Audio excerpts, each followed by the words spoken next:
Sir साल का production अगर मैं देखूं पूरा आईएमसी और कैटफिश को मिला करके तो 600 से 700 टन के बीच में मेरा एक एवरेज रहता है हर साल।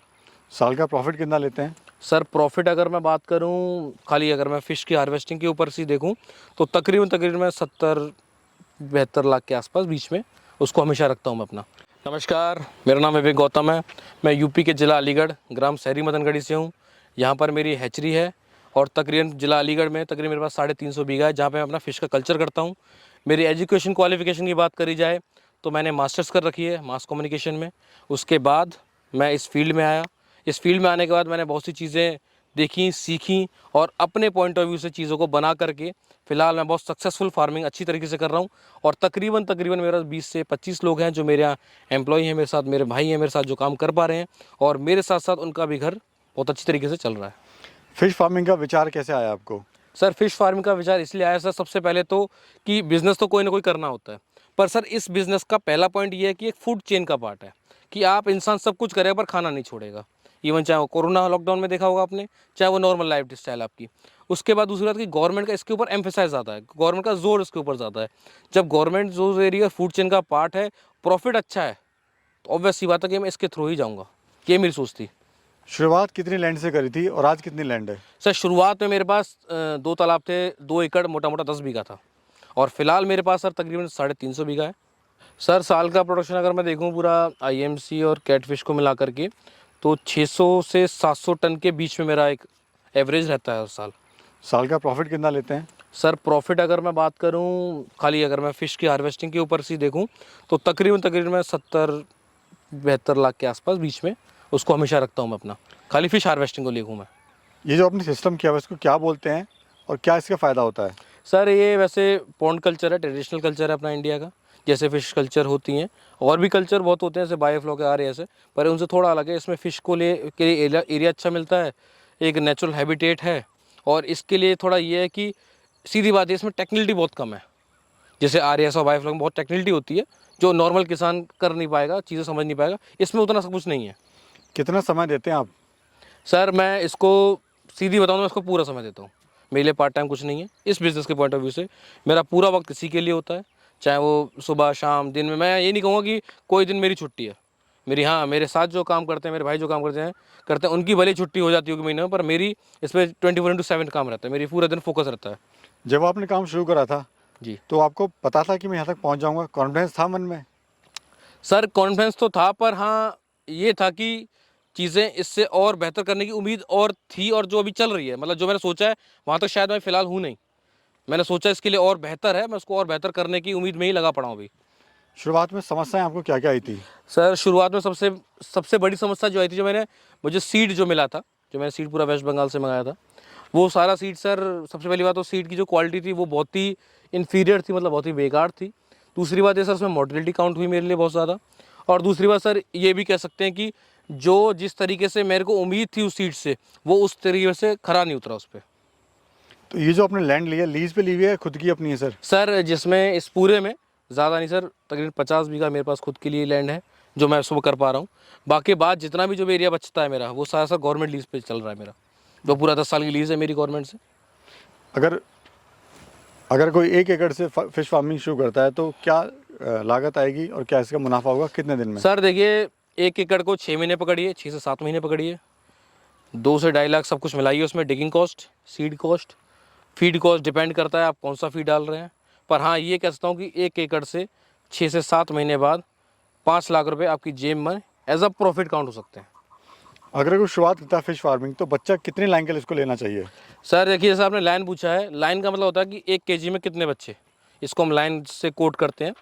मैं हमेशा कहूँगा जो भी बच्चा 100 ग्राम का है या 100 ग्राम के आसपास का है, 50 ग्राम और 100 ग्राम के जो बीच का बच्चा होगा, वो सर हमेशा प्रॉफिटेबल बिजनेस में जाएगा आपका।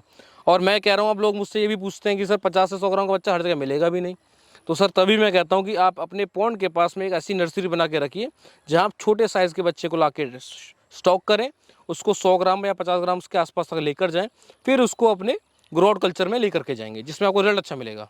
सर एक तरफ आप 70 से 80 लाख रुपए कमा रहे हैं साल का और एक तरफ ऐसे लोग हैं जो साल भर भी इसको नहीं कर पाते, बंद कर देते हैं, तो क्या अंतर है आप में और उनमें? सर इनमें सर मैं अपने में तो नहीं, जितने भी सक्सेसफुल फार्मर हैं मैं उनके साथ ये बात कहूँगा कि इसमें सबसे बड़ी बात है सर पेशेंस लेवल आपको होना चाहिए। दूसरी बात ये आपका मैनेजमेंट बहुत अच्छा होना चाहिए।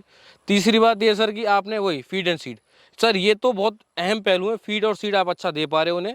और दूसरी बात ये है कि जैसे मैनेजमेंट मैंने आपको बताया, आप मान लो सर मछली ना पानी से बाहर आकर आपसे बात नहीं करेगी, वो पानी में रह करके आपसे बात करेगी, पानी का कलर आपको बताएगा, मछली ऊपर घूम रही है तो वो आपको बताएगी।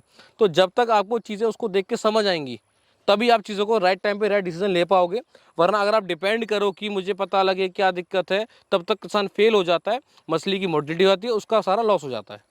थोड़ा फीड के बारे में बताइए। सर देखिए फीड के बारे में, फीड दो तरह के फीड मैं मानता हूँ।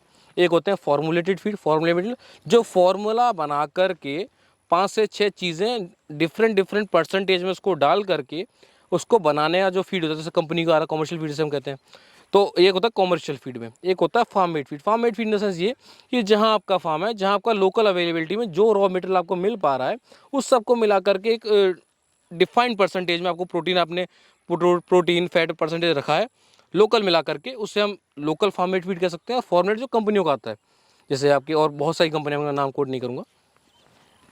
कभी सर दिल दुखा आपका, मतलब कभी लगा कि यार मैं शायद गलत काम में पड़ गया, ऐसा पहले जब, अभी तो आप सक्सेसफुल फार्मर बन गए, लेकिन पहले स्टार्टिंग की अगर बात करें तो ऐसा कभी लगा था? सर लगा था, देखो मैं इस बात में झूठ क्यों ही कहूँ कि सर जैसे स्टार्टिंग में मैंने लैंड डिग करवाया, पूरा दोपहर में साथ रहे थे, जेसीबी ट्रैक्टर सब चल रहे थे, फुल, मुझे आज भी वो सीन याद है सर। वो सब होने के बाद हमने पानी वानी भरा बहुत इज्जत से और बहुत कितना मन से, जो कहना कि शिद्दत जो होती चीज़ों में वो करी सर। जब मैंने सीड लेकर उसमें डाला, जब मैं नेक्स्ट डे सुबह मॉर्निंग आया तो सर पूरा जो था मतलब तकरीबन 30 से 40% एरिया पूरा वाइट स्पॉट होता, सारी मछलियाँ उल्टी होकर ऊपर दिख रही थी मुझे। तो वो मंजर आज भी सोचता हूँ सर, बहुत दुख लगता है चीज़ों में। और ज़्यादातर किसानों के साथ होता भी सर वही है। मैं ये नहीं कहूँगा कि मेरे साथ हुआ है, बहुतों के साथ होता है, मुझसे भी बुरा होता है। बस हाँ ये है कि जो वक्त रहते चीज़ों को समझ के सीख के आगे निकल जाता है, वो सक्सेसफुल की कैटेगरी में आना शुरू हो जाता है। सक्सेसफुल तो कोई नहीं है सर, पर हाँ कैटेगरी में आप स्टार्ट हो जाते हो तो आप धीरे धीरे धीरे धीरे चीज़ों को अच्छा कर पाते हो।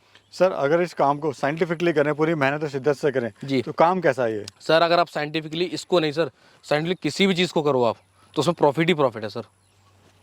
ट्रेनिंग वगैरह के थोड़े बारे में बताइए सर। सर ट्रेनिंग की सर, जैसे ट्रेनिंग मैं सर वीक में पूरा 1 हफ्ते का ट्रेनिंग देता हूँ, पूरा 7 दिन मैं लोगों को ट्रेनिंग देता हूँ, जिसमें मैं आपको सारी चीज़ें सिखाऊंगा A to Z, जितना भी मेरे पास ज्ञान है उसका A to Z आपको एज अ क्रक्स कह लीजिए, पूरी चीज़ के लिए पे डिटेल तरीके से। और मेरी ट्रेनिंग का सबसे अच्छा ये सिस्टम है सर कि मैं अपनी ट्रेनिंग में सर 4 बंदों को रखता हूँ।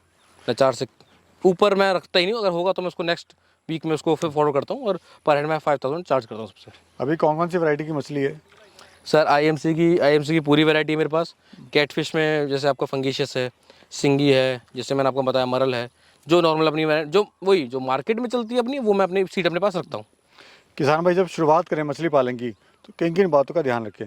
सर सबसे पहले आप ये रखें कि सर देखिए कि आपको अपनी मार्केट में जो माल लेकर बेचना है, जो आज से आपको 6 महीने बाद पता लगेगा, उससे आज आप चेक करें कि आपको मंडी का पता लगे, मंडी में डिमांड पता लगे, कौन सी मछली का रेट कितना जा रहा है, आप वो पता करें। दूसरी बात ये कि जो भी आप सीड लेकर आ रहे हैं उसको आप फीड दे रहे हैं, फिर मैनेजमेंट। 2-3 चीज़ें मैं इसलिए बार बार बोलता हूँ क्योंकि यही मेन चीज़ है sir, feed and seed and आपका मैनेजमेंट।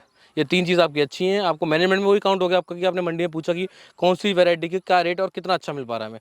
जब आप उसको पे काम कर पाएंगे अच्छा, तो आपको 100% मैं कह रहा हूँ, ठोक के बोल रहा हूँ कि आपको उसमें प्रॉफिट मिलेगा।